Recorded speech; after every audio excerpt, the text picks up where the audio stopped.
Salam Bapak Ibu yang terkasih dalam Tuhan. Selamat berjumpa kembali di Renungan Harian Toraya, edisi 20 September tahun 2020. Pembacaan kita hari ini terambil dari Keluaran pasalnya yang ke-16, ayatnya yang ke-25 sampai 36. Sebelumnya kita berdoa. Senantiasa kami merindukan sabda-Mu, ya Bapa.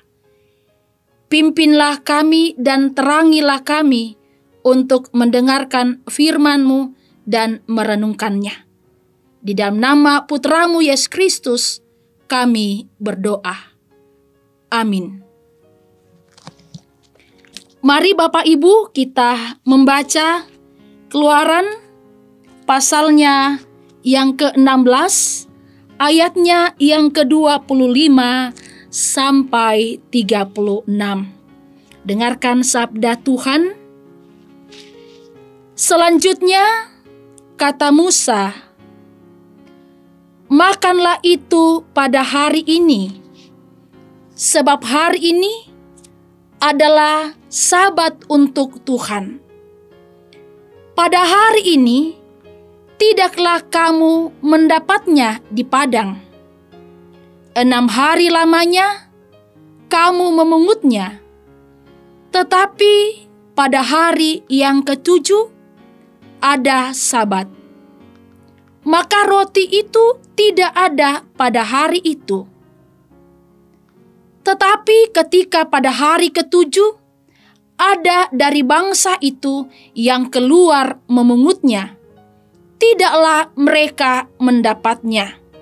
Sebab itu Tuhan berfirman kepada Musa, "Berapa lama lagi kamu menolak mengikuti segala perintahku dan hukumku?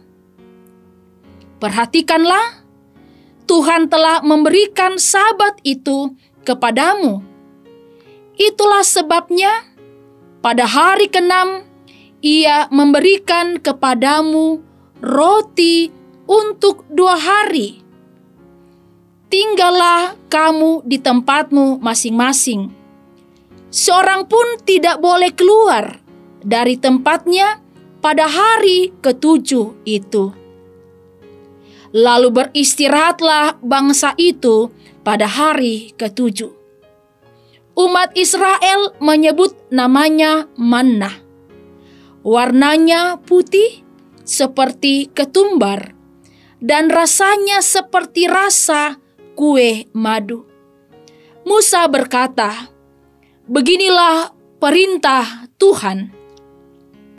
Ambillah segomer penuh untuk disimpan turun-temurun, supaya keturunanmu mereka melihat roti yang kuberi kamu makan di padang gurun ketika aku membawa kamu keluar dari tanah Mesir."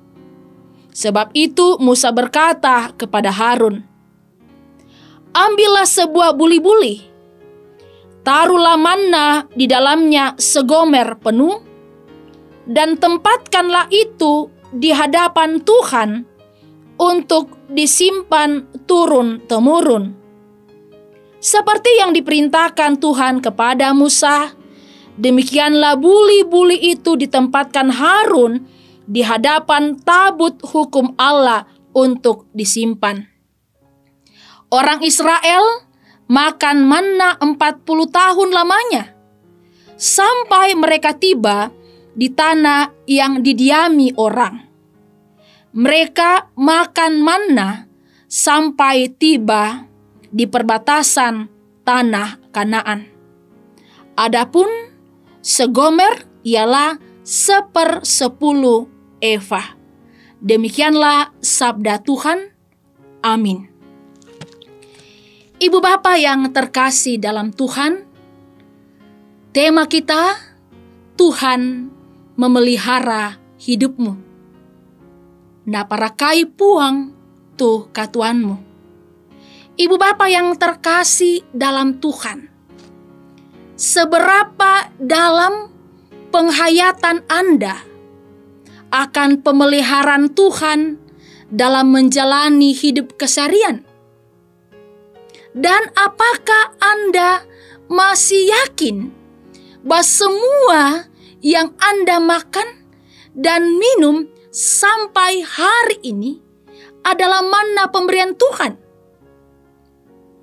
Selama 40 tahun, Tuhan memelihara umat Israel dalam perjalanan dari Mesir menuju tanah perjanjian.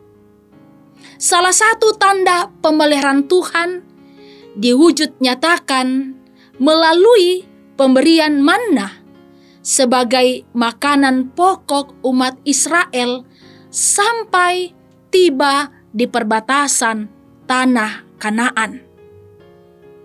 Lalu Musa, Tuhan memerintahkan untuk memungut manna 1 gomer setiap hari selama 5 hari, dan 2 kali lipat pada hari ke-6 untuk keperluan hari Sabat.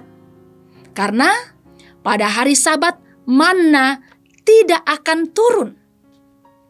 Allah menyediakan manna selama 6 hari, tapi pada hari ke-7 tidak. Sebab Tuhan mengajarkan umat Israel untuk tunduk kepada perintah Tuhan dan menguduskan hari Sabat. Allah menyediakan manna sebagai bukti pemeliharaannya, agar manusia mengerti bahwa manusia bukan hidup dari roti saja, tetapi hidup dari segala perkataan yang diucapkan Tuhan. Ibu bapa, saudara-saudari yang terkasih dalam Tuhan, amanat firman Tuhan juga berlaku bagi umat percaya masa kini, bahwa pemeliharaan Tuhan selalu dinyatakan dalam hidup kita. Ketika manna menjadi makanan pokok umat Israel dalam pengembaraannya, maka dalam menjalani hidup ini, masa kini, kita hendaknya percaya bahwa manna yang sama pun kita alami dalam berbagai bentuk kehidupan sebagai simbol pemeliharaan Tuhan. Sehingga sebagai respon ucapan syukur kita atas pemeliharaan Tuhan, maka kita pun dipanggil untuk menyatakan kebaikan Tuhan dalam kehidupan kita. Karena itu, Bapak, Ibu, saudara-saudara yang terkasih, berilah hidupmu tunduk kepada perintahnya dan yakinlah bahwa Dia memelihara hidup kita. Amin. Kita bersyukur, kita berdoa. Kami yakin, kami percaya, ya Bapa di sorga, atas setiap pemeliharaan Tuhan, mulai dari perjalanan umat Israel hingga saat ini, bahwa Tuhan memeliharakan hidup kami dan tidak akan pernah meninggalkan kehidupan kami. Oleh karena itu, Bapa di sorga, tuntun sertai kami untuk terus yakin dan percaya akan janji Tuhan, sehingga kami selalu taat dan setia kepadamu. Terima kasih atas firman-Mu Bapa. Di dalam nama anak Yesus Kristus, kami bersyukur atas firman hari ini. Amin.